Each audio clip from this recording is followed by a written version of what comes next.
2025 வந்து தமிழ் சினிமாவுக்கு வந்து ரொம்பவே ஆவரேஜான வருஷம் தான் நம்ம சொல்லணும். ஏன்னு கேட்டிங்கன்னா, இந்த வருஷத்துல ரிலீஸ் ஆன நிறைய படங்கள் வந்து எதிர்பார்த்த அளவுக்கு வெற்றி பெறல. அதுவும் குறிப்பிடத்தக்க சொல்லணும்னா பெரிய பெரிய ஹீரோஸோட படங்களே வந்து பாத்தீங்கன்னா கலெக்ஷன் வைஸ் ரொம்பவே அடி வாங்கி இருந்தது. ஸோ இந்த வீடியோல வந்து தமிழ் சினிமாவில் 2025ஆம் ஆண்டுல ரிலீஸ் ஆன படங்கள்ல மிகப்பெரிய தோல்வி அடைஞ்ச டாப் 5 படங்களை தான் இந்த வீடியோல நம்ம பார்க்க போறோம். இதுல 5வது இடத்துல இருக்க படம் என்னன்னு கேட்டீங்கன்னா டிடி நெக்ஸ்ட் லெவல். இந்த படத்துல வந்து சந்தானம் வந்து ஆக்ட் பண்ணியிருந்தாங்க. இந்த படம் வந்து தில்லுக்கு துட்டு அந்த படத்தோட சீரியஸ்ல 3வது பாகமா வந்திருந்தது.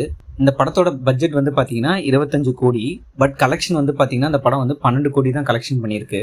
ஸோ இந்த படம் வந்து சந்தானமோட கெரியர்லேயே வந்து மிகப்பெரிய தோல்வி படமா அமைஞ்சிருக்கு.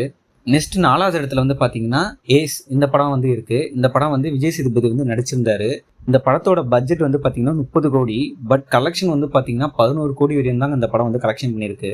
ஆக்சுவலி இந்த படத்தோட ரிவ்யூஸ் வந்து பாத்தீங்கன்னா ஓரளவுக்கு நல்லாவே தான் ரிவ்யூஸ் வந்திருந்தது. பட் இந்த படம் வந்து ப்ராப்பரா வந்து மார்க்கெட்டிங் வந்து பண்ணாதனால இந்த படத்தோட கலெக்ஷன் வந்து ரொம்பவே அடி வாங்கியிருந்தது. இந்த படம் வந்து மகாராஜான்ற ஒரு மிகப்பெரிய வெற்றி படத்துக்கு அப்புறம் விஜய் சேதுபதி ரிலீஸ் ஆன படம். பட் கலெக்ஷன் வந்து பாத்தீங்கன்னா இந்த படம் வந்து ரொம்பவே எதிர்பார்க்கப்பட்ட நிலையில கலெக்ஷன் வந்து ரொம்பவே அடி வாங்கியிருந்தது.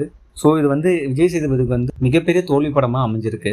நெக்ஸ்ட் வந்து பாத்தீங்கன்னா துல்கர் சல்மான் நடிச்ச காந்தா. ஸோ இந்த படம் வந்து பார்த்தீங்கன்னா ரொம்பவே ட்ரைலர் ரிலீஸ் ஆனதுக்கப்புறம் ரொம்பவே தமிழ் சினிமாவில் நிறைய ஃபேன்ஸ் வந்து ஈகராக வெயிட் பண்ணிட்டு இருந்தாங்க. பட் இந்த படத்தோட கலெக்ஷன் வந்து பார்த்தீங்கன்னா ரொம்பவே வந்து அடி வாங்கியிருந்தது. இந்த படத்தோட பட்ஜெட் வந்து பார்த்தீங்கன்னா 40 கோடி. பட் இந்த படத்தோட கலெக்ஷன் வந்து பார்த்தீங்கன்னா 20 கோடி தான் வந்து கலெக்ஷன் பண்ணியிருக்கு. ஸோ இந்த படத்தோட ரிவ்யூஸ் வந்து ரொம்ப ஆவரேஜாக தான் இருந்தது. ஸ்க்ரீன் பிளே வந்து ரொம்ப ஸ்லோ அப்படி இப்படின்னு நிறைய கமெண்ட்ஸ்லாம் வந்தது இந்த படத்துக்கு. ஸோ கலெக்ஷனும் ஆப்வியஸாக வந்து அதனாலேயே வந்து ரொம்ப அடி வாங்கியிருந்தது. நெக்ஸ்ட் வந்து பாத்தீங்கன்னா அஜித் நடிச்ச விடாமுயற்சி. இந்த படம் வந்து பாத்தீங்கன்னா ரொம்ப எக்ஸ்பெக்டேஷனோட இந்த படம் ரிலீஸ் ஆச்சு. ஏன்னு கேட்டீங்கன்னா ரொம்ப நாளுக்கு அப்புறம் ஆஃப்டர் கிட்டத்தட்ட ஒரு 2 இயர்ஸ்க்கு அப்புறம் அஜித் சாரோட படம் வந்து ரிலீஸ் ஆச்சு. ஸோ இந்த படத்தோட ரிவ்யூஸ் வந்து பாத்தீங்கன்னா ரொம்ப ரொம்ப ஆவரேஜா தான் இருந்தது. ஸோ அஜித் சாரோட ஃபேன்ஸுக்கே இந்த படம் வந்து நிறைய பேருக்கு பிடிக்காம போச்சு. ஸோ விடாமுயற்சியோட பட்ஜெட் வந்து பாத்தீங்கன்னா 200 crores. இல்ல அஜித் சாரோட சேலரியே வந்து பாத்தீங்கன்னா 110 crores வந்து அபிஷியலாவே நியூஸும் இருக்கு. இந்த படத்தோட கலெக்ஷன் வந்து பாத்தீங்கன்னா 135 crores தான் வேர்ல்டு வைட் வந்து கலெக்ஷன் பண்ணியிருக்கு. கிட்டத்தட்ட 50 crores வந்து இந்த படம் வந்து லாஸ் ஆயிருக்கு. பட் இருந்தாலும் வந்து அஜித் சார் வந்து குட் பேட் அக்லியில வந்து ஒரு கிரேட் கம்பேக் வந்து கொடுத்தாரு. ஸோ அந்த படம் வந்து தமிழ்நாட்டில் வந்து 150 crores மேலே கலெக்ஷன் பண்ணிச்சு. அடுத்து வந்து பாத்தீங்கன்னா எல்லாருக்குமே தெரிஞ்சிருக்கும், இந்த வருஷம் வந்து ரொம்பவே எல்லாருமே எதிர்பார்க்கப்பட்ட படம். ஸோ 30 வருஷத்துக்கு அப்புறம் 2 பெரிய ஜாம்பவங்கள் வந்து சேர்றாங்கன்னு அந்த படத்துக்கு வந்து எக்ஸ்பெக்டேஷன் வந்து ரொம்பவே பயங்கரமா இருந்தது. அதுக்கேற்ற மாரி படத்தோட சாங்ஸும் வந்து பாத்தீங்கன்னா பயங்கரமா வந்து ஹிட் ஆச்சு. பட் கலெக்ஷன் வந்து இந்த படத்தோட கலெக்ஷன் வந்து பாத்தீங்கன்னா பயங்கரமா அடி வாங்கிச்சு. டே 1லேயே வந்து இந்த படத்தோட கலெக்ஷன் வந்து நல்லா இருந்தது. செகண்ட் டேவ்லேயே இந்த படத்தோட கலெக்ஷன் வந்து அப்படியே வந்து ஃபிளாட் ஆயிடுச்சு. ஸோ இந்த படத்தோட பட்ஜெட் வந்து பாத்தீங்கன்னா 250 crores. கலெக்ஷன் வந்து பாத்தீங்கன்னா 100 crores தான் வந்து இந்த படம் வந்து கலெக்ஷன் பண்ணியிருக்கு.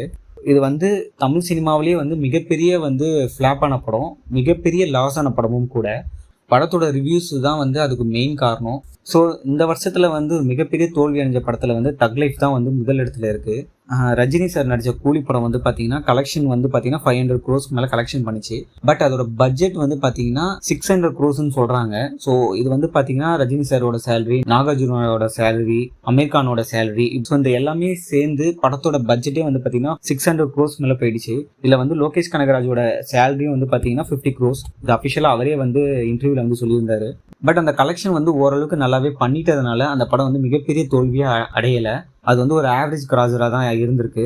அதுக்கப்புறம் பாத்தீங்கன்னா ரெட்ரோ படத்தோட பட்ஜெட்டை வந்து அந்த படம் வந்து கலெக்ஷன் பண்ணிருச்சு. ஸோ அதனால அந்த படமும் வந்து பாத்தீங்கன்னா ஒரு அபவ் ஆவரேஜ் கேட்டகரியில தான் இருக்கு. ஸோ ரெட்ரோ படமும் வந்து எக்ஸ்பெக்டேஷனோட வந்த படம். பட் எக்ஸ்பெக்டேஷனை வந்து மீட் பண்ணாத படங்கள்ல அதுவும் ஒன்னா வந்து அமைஞ்சிருந்தது. ஸோ இந்த படங்கள்லாம் வந்து தமிழ் சினிமாவில் வந்து எக்ஸ்பெக்ட் பண்ண படங்கள்ல சரியா போகாத படம். ஸோ இதுல டாப் 5ல வந்து இந்த படங்கள் தான் இருக்கு.